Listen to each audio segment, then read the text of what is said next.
Black holes are one of the strangest things in existence. They don't seem to make any sense at all. Where do they come from? And what happens if you fall into one?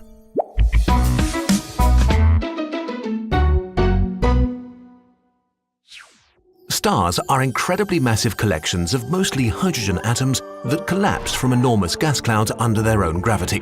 In their core, nuclear fusion crushes hydrogen atoms into helium, releasing a tremendous amount of energy. This energy, in the form of radiation, pushes against gravity, maintaining a delicate balance between the two forces. As long as there is fusion in the core, a star remains stable enough. But for stars with way more mass than our own Sun, the heat and pressure at the core allow them to fuse heavier elements until they reach iron. Unlike all the elements that went before, the fusion process that creates iron doesn't generate any energy. Iron builds up at the center of the star until it reaches a critical amount, and the balance between radiation and gravity is suddenly broken. The core collapses. Within a fraction of a second, the star implodes, moving at about a quarter of the speed of light, feeding even more mass into the core. It's at this very moment that all the heavier elements in the universe are created as the star dies in a supernova explosion. This produces either a neutron star, or if the star is massive enough, the entire mass of the core collapses into a black hole. If you looked at a black hole, what you'd really be seeing is the event horizon. Anything that crosses the event horizon needs to be traveling faster than the speed of light to escape. In other words, it's impossible. So we just see a black sphere reflecting nothing. But if the event horizon is the black part, what is the whole part of the black hole? The singularity. We're not sure what it is exactly. A singularity may be infinitely dense, meaning all its mass is concentrated into a single point in space with no surface or volume, or something completely different. Right now, we just don't know. It's like a dividing by zero error. By the way, black holes do not suck things up like a vacuum cleaner. If we were to swap the Sun for an equally massive black hole, nothing much would change for Earth, except that we would freeze to death, of course. What would happen to you if you fell into a black hole? The experience of time is different around black holes. From the outside, you seem to slow down as you approach the event horizon, so time passes slower for you. At some point, you would appear to freeze in time, slowly turn red, and disappear. While from your perspective, you can watch the rest of the universe in fast forward, kind of like seeing into the future. Right now, we don't know what happens next, but we think it could be one of two things. One, you die a quick death. A black hole curves space so much that once you cross the event horizon, there is only one possible direction. You can take this literally. Inside the event horizon, you can only go in one direction. It's like being in a really tight alley that closes behind you after each step. The mass of a black hole is so concentrated, at some point even tiny distances of a few centimeters would mean that gravity acts with millions of times more force on different parts of your body. Your cells get torn apart as your body stretches more and more until you're a hot stream of plasma, one atom wide. 2. You die a very quick death. Very soon after you cross the event horizon, you would hit a firewall and be terminated in an instant. Neither of these options are particularly pleasant.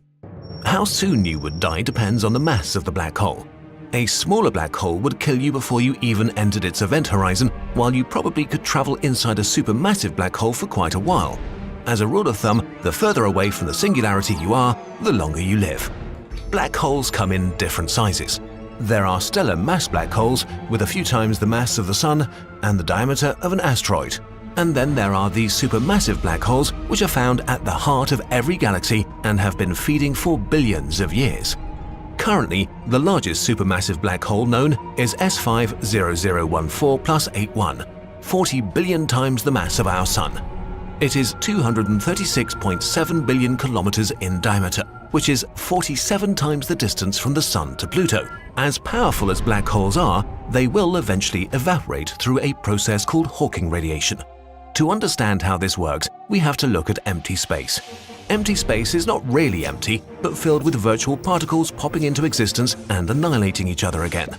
When this happens right on the edge of a black hole, one of the virtual particles will be drawn into the black hole and the other will escape and become a real particle. So the black hole is losing energy. This happens incredibly slowly at first and gets faster as the black hole becomes smaller. When it arrives at the mass of a large asteroid, it's radiating at room temperature. When it has the mass of a mountain, it radiates with about the heat of our Sun, and in the last second of its life, the black hole radiates away with the energy of billions of nuclear bombs in a huge explosion. But this process is incredibly slow. The biggest black holes we know might take up to a googol years to evaporate.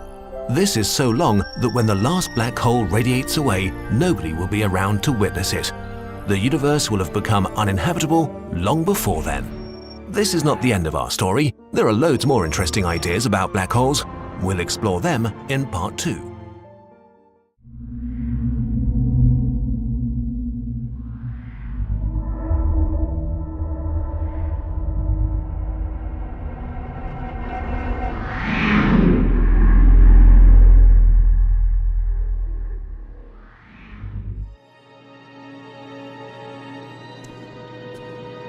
This is NASA's Space Power Facility near Cleveland, Ohio, and it is the world's biggest vacuum chamber.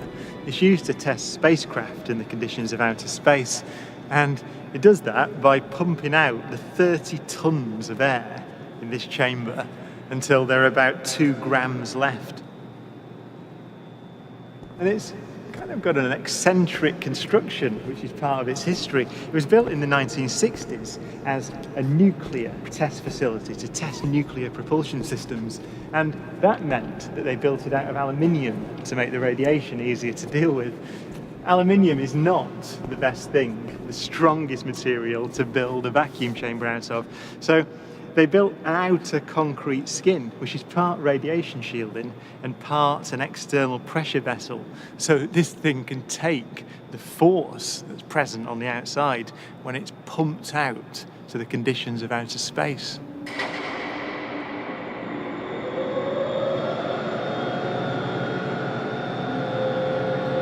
Galileo's experiment was simple. He took a heavy object and a light one and dropped them at the same time to see which fell fastest.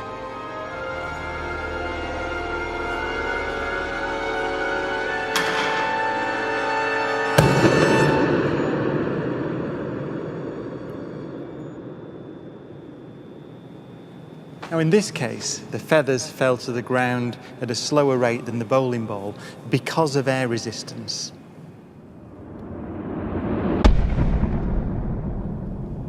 So, in order to see the true nature of gravity, we have to remove the air.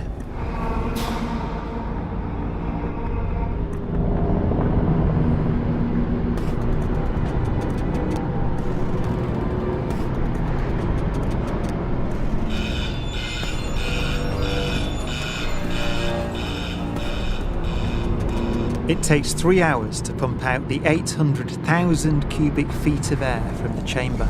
Okay, we dropped 2 millitorr in the last 30 minutes. But once it's complete, there's a near perfect vacuum inside. 6104 manual, 10% open. Station 1, go for drop. PCV 30-1, pressure set point at 240 psi. We are go for drop.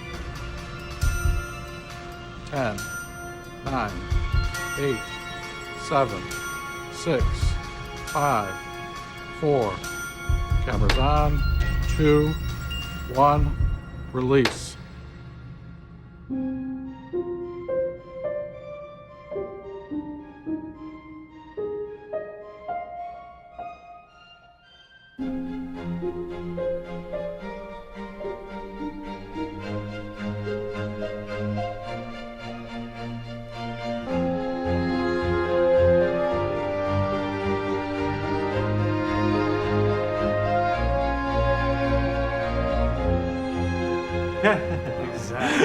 Exactly.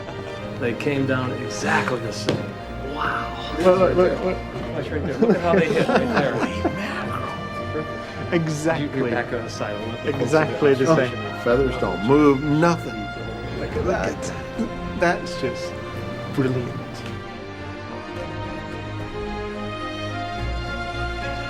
Isaac Newton would say that the ball and the feather fall because there's a force pulling them down. Gravity. But Einstein imagined the scene very differently. The happiest thought of his life was this. The reason the bowling ball and the feather fall together is because they're not falling. They're standing still. There is no force acting on them at all.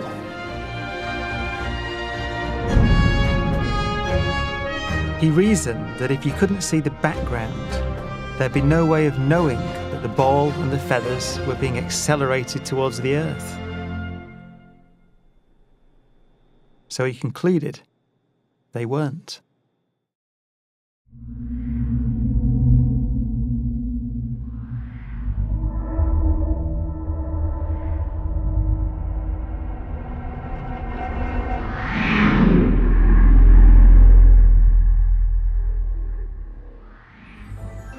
Humans can survive in this universe as long as we have an energy source.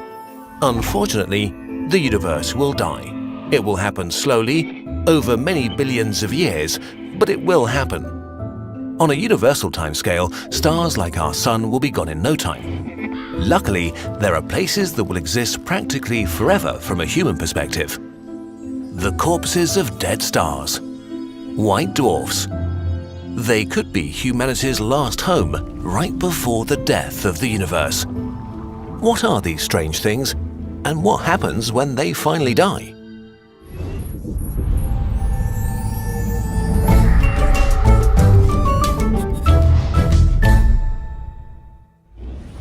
How long stars live varies drastically, depending on how massive they are. For example, really massive stars burn hot and fast, dying violently in supernova a few million years after birth. But they're the exception. 97% of all stars will end their existence as white dwarfs. There are two ways this can happen. Small stars, so-called red dwarfs, burn out over trillions of years until they eventually quietly turn into white dwarfs. Medium-sized stars like our Sun are more interesting. Imagine the Sun as a huge pressure cooker that fuses hydrogen into helium in its core through its gravity. The fusion of elements releases extreme amounts of energy that pushes outwards and stabilizes the star, keeping it in a delicate balance. When the Sun is old, the hydrogen in the core is exhausted, and the Sun will begin to burn helium into heavier elements. While doing so, it will shed its outer layers. When this process is over, more than half of the Sun's mass will be lost into space as a spectacular planetary nebula millions of kilometers across. What remains will be its former core. A white dwarf is born, a star corpse. While its former self was about 100 times its diameter, now it's only about as big as Earth, but still with about half of its former mass. This means it's extremely dense. A teaspoon of white dwarf is about as massive as a car. Its surface gravity is over 100,000 times higher than Earth's.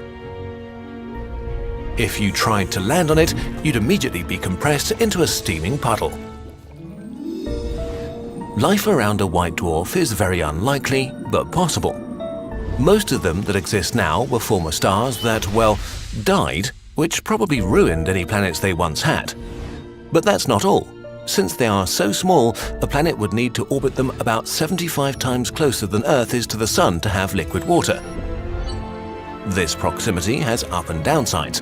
For one, it would tidally lock the planet, giving it a permanent day and permanent night. At the edges of these day and night zones, life could be possible. But white dwarfs have a very stable energy output, so they might actually be safer to live around than many red dwarfs. This is still speculation at this point, but if we could find a white dwarf with the right conditions to settle around, we could have a home for many billions of years. But why do they shine so much longer than other star types? White dwarfs are very, very hot, up to 40 times hotter than our Sun, ranking among the hottest objects in the universe. But they are not incredibly active. All the heat inside of them is trapped and has nowhere to go. Only on its outer layer can it escape into space.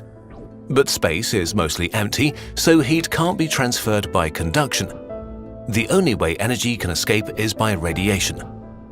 This is so inefficient that white dwarfs will take trillions of years to cool down, which may make them humanity's last refuge. They might be the last sources of light and energy in a dying universe. According to some estimates, white dwarfs might shine as long as 100 billion years. 10 billion times longer than the universe has existed. So far into the future that no regular stars will shine anymore. Galaxies will have evaporated. And only then will the first white dwarf turn into the first black dwarf. When this happens, the last hope for life will die off. Black dwarfs will be inactive spheres with no energy left to give. Still massive enough to kill you if you get too close. So cold that they'll be near the coldest possible temperature in the universe. So dark that they are practically invisible. The universe will enter its last stage, heat death, which will leave the universe unrecognizable. An absolutely dark and cold graveyard with black holes and black dwarfs scattered over trillions of light years. We don't know for sure what will happen with black dwarfs in the end. If the proton, one of the fundamental parts of atoms, has a limited lifespan, black dwarfs will slowly evaporate over many trillions of years. If the proton does not decay, black dwarfs will probably turn into spheres of pure iron via quantum tunneling over a time span so obscenely gigantic that calling it forever is okay. These iron spheres will then travel completely alone through a dark universe. Nothing new will happen anymore. Forever.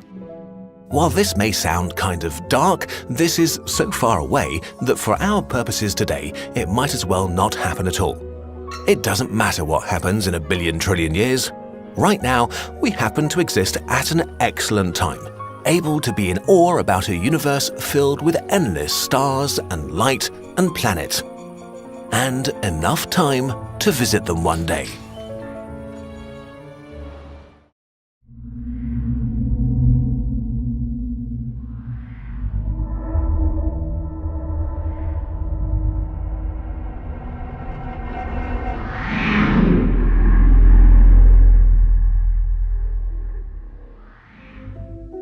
Light is the connection between us and the universe. Through light, we can experience distant stars and look back at the beginning of existence itself. But what is light?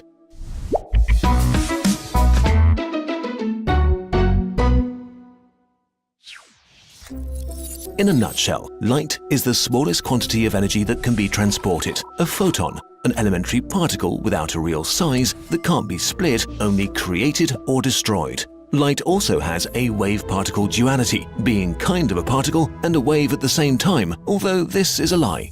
Also, when we say light, we actually mean visible light, which is a tiny part of the electromagnetic spectrum, energy in form of electromagnetic radiation. Electromagnetic radiation consists of an enormous range of wavelengths and frequencies. Gamma rays have the smallest wavelengths because they're the highest energy photons, but most gamma rays are just under 10 picometers, which is still way smaller than a hydrogen atom. For reference, a hydrogen atom compared to a cent is about as big as a cent compared to the moon. Visible light is in the middle of the spectrum, in the range of about 400 nanometers to 700 nanometers, about the size of bacteria. On the other end of the spectrum, radio waves can be up to 100 kilometers in diameter, while the biggest wavelengths we know exist can span from 10,000 kilometers to a baffling 100,000 kilometers, way larger than Earth. From a physics standpoint, all these different waves are the same. They all have the wave-particle duality and travel at c, the speed of light, just at different frequencies. So what makes visible light special then? Well, absolutely nothing. We just happen to have evolved eyes that are good at registering exactly this part of the electromagnetic spectrum. This is not a complete coincidence, though. Visible light is the only set of electromagnetic radiation that propagates well in water, which happens to be where most eyes first evolved millions of years ago. That was a smart move because light not only interacts with matter, it's also altered by it and can be used to gather information about the world around us with almost no delay, which is arguably really helpful for survival. Okay, where does light come from? A vast range of electromagnetic waves are created when atoms or molecules drop from a higher state of energy to a lower one. They lose energy and emit it in the form of radiation. At the microscopic level, visible light is created when an electron within an atom, that is, in an excited state, drops to a lower energy state and loses this excess energy. The same way incoming light can elevate an electron to a higher state of energy by being absorbed by it. Macroscopically, the moving charge of the electron creates an oscillating magnet field, which creates an oscillating electric field perpendicular to it. These two fields move themselves through space, transferring energy from one place to another, carrying information about its place of creation with it. Why, of all the things in the universe, is light the fastest thing there is? Let's change the question. What is the fastest way to travel through space in the universe? It's c, exactly 299,792,458 meters per second in a vacuum, 1 billion kilometers per hour. Electromagnetic radiation just happens to move this fast. Any particle that has no mass travels at c, without acceleration or any in between. The light that's being released from a candle does not speed up until it reaches light speed. At the very instant of its creation, its speed is c. So why is c, or the speed of light, finite then? Well, nobody knows. Our universe is just built this way. We don't have a smart answer here. So light is a part of a spectrum, an elementary particle that also behaves like a wave, propelled by two perpendicular fields traveling at the speed limit of the universe. Okay, that's nice and all, but what about all the crazy stuff about traveling at the speed of light and time, the twin paradox, quantum stuff, and things like that? We have to save them for another video. For now, let's just be happy that we evolved eyes that pick up waves of information permeating the universe, making us see things that help us to put our existence into perspective.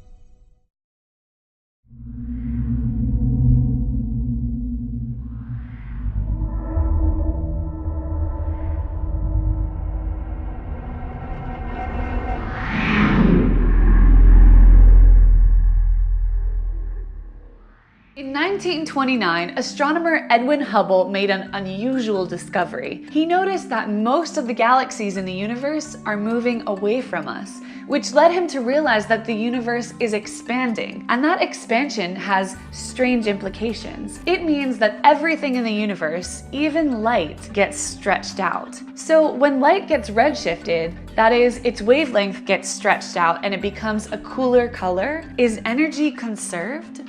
This episode of Physics Girl is supported by Squarespace. Share your passion with the world. Let's first look at how this redshift happens. Imagine the expansion of the universe like a loaf of raisin bread rising as it bakes. Galaxies, like the raisins in the loaf, spread apart, not because they're moving through the loaf, but because the dough itself is expanding, just like space-time does. As space-time gets stretched out, so do any of the light waves that travel through it. This is known as cosmological redshift. Imagine a galaxy far away emits some yellow light at you. We would measure that light as more stretched out, so maybe we would see it as more red. That's why we call this redshift, because the longest wavelengths of visible light are in the red part of the spectrum. Note that this cosmological redshift is different from Doppler redshift or blue shift, which is caused by things moving toward or away from us through space.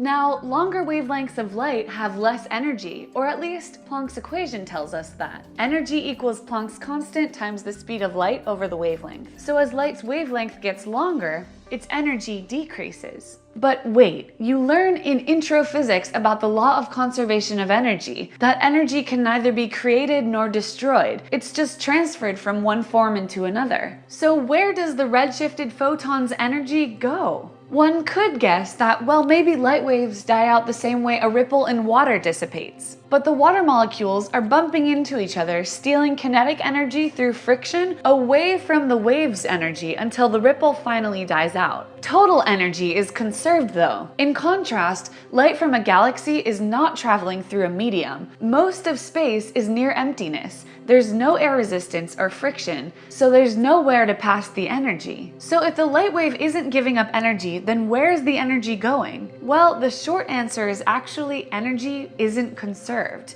The photon's energy is just lost. Seems freaky, right? I just told you that the law of conservation of energy doesn't always hold. But there's nothing to worry about if we think back to how we first came up with this law. Physicists first developed the law of conservation of energy by doing experiments. Like when they saw boiling steam lift a pot lid, indicating that heat could be transformed into mechanical energy. And burning wax transforms chemical energy in the molecular bonds into heat energy, and so on. But in 1915, Emmy Noether proved a logical reason for why energy is conserved. Newton's theorem stated conservation laws can be derived from symmetries in the universe. For example, she proved using math that energy conservation is a consequence of when you assume that the laws of physics don't change over time, what physicists call time invariance. If you threw a ball in the air today, time invariance says that it will rise and fall exactly the same way tomorrow or a billion years from now. But are the laws of physics actually unchanging in time? In that same year that Newton published her theorem, Einstein showed using general relativity that space-time can change. It can warp and ripple and expand. In fact, the first observed gravitational waves a couple weeks ago are an example of space-time changing. If space-time itself is changing, then that means that the laws of physics must also be changing, which means by Newton's theorem, energy isn't conserved anymore. So during cosmological redshift, when a photon's wavelength gets stretched out, its energy is simply lost. So it turns out that something we usually talk about as a universal truth has cosmological exceptions. What do those exceptions mean? For me, they're a reminder that everything we know and intuitively understand is far from universal. It's a special case. There's an old folktale about a frog that lived his entire life down a well, and everything there made sense to him. He knew where the bugs hid, he knew where the comfortable rocks were, until one day a turtle showed up and told him about the outside world, about mountains and trees and oceans, and the frog just couldn't wrap his head around it. He couldn't imagine anything that was bigger or better or different from his own well. The law of conservation of energy applies down our own well. For almost everything we experience as humans on a daily basis, sure, it's accurate enough to say that the laws of physics don't change over time, and so energy is conserved. But when you zoom out, the physics starts to look foreign. There's more to the story. Thank you so much for watching, and happy physicsing!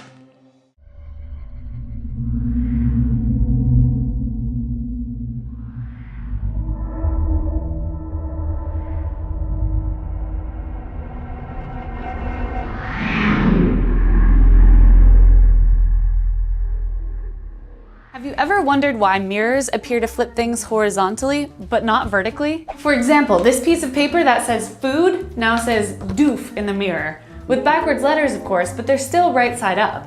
How would the mirror know the X direction from the Y direction? Another example, if I raise my right hand, the mirrored me raises her left hand. But if I put my hand up in the air, she also puts her hand up, not down.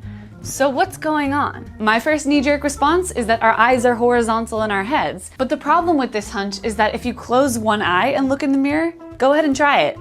The text still reads backwards. Let's look again at the word food. When I read it, it's facing me and I see food. But when I turn it toward the mirror, wait a minute, I turn it. The mirror is reflecting it backwards because I am presenting it backwards. Think of it this way. If I look at the word, it is facing me. When I look at it in the mirror, I turn it away from me, and in doing so, I flip it horizontally. That's why it appears horizontally flipped or backwards. What if instead I flipped it away from me like this? That's a vertical flip, and now the word is flipped upside down. It still reads food, F-O-O-D in the correct order, but now the letters are vertically flipped. So if I'm doing the flipping, then the mirror is not. Take an arrow and point it to the right. The reflection in the mirror goes to the right. Point it up, it goes up. Left, it goes left. Down, it goes down. Forward, it goes... Wait a minute. If I point the arrow forward, the reflection goes backward. So the mirror is flipping the image, but it's flipping it in the Z direction. That's what's causing all of this confusion. When you look at your reflection in the mirror, it almost looks like you've walked around to the other side of the mirror and you're facing yourself. Hey Meg. Hey. What side is my right hand on? My left side. What side is my left hand on? My right side. Perfect, just like a mirror. But there's one problem. Let's take a closer look at our mirrored hands. Mine says R, but mine says L. In a mirror image, her hand would say R backwards. To get Meg's hands to look like this, I'd have to flip her image horizontally. But we said that mirrors don't flip horizontally. So that's where the flip in the Z direction comes in. If I could take my body and flip it through itself in the Z direction, I would get my mirror image. I know this was easier to see with an arrow, but I can also show it with a left-handed glove. If I hold it out in the Z direction, flipping it front to back would be the same thing as turning it inside out. Then it would be a right-handed glove, and it would fit on the right hand of the me in the mirror. All I did was flip the glove front to back. So why do we think things are horizontally flipped when they're really not? Well, consider our daily experiences. Most of the words we see in the mirror are on t-shirts. We don't think of them as horizontally flipped, but that's exactly what we do when we put them on. We flip them away from our normal reading position. Another part of the problem is that most of us are left and right symmetric. That causes you to see your reflection in the mirror as a normal-looking person facing you. To face yourself without the mirror, you'd have to turn around, and that's a horizontal flip. It's hard to see what's wrong with this image unless you look closely. But if you turn to face yourself by doing a handstand, that's a vertical flip, and it's pretty obvious what's wrong with this image because we're not vertically symmetric. So to answer the question, why do mirrors appear to flip things horizontally? Because you flipped them horizontally. So the mirror is just showing you what you presented to it. Thanks for watching.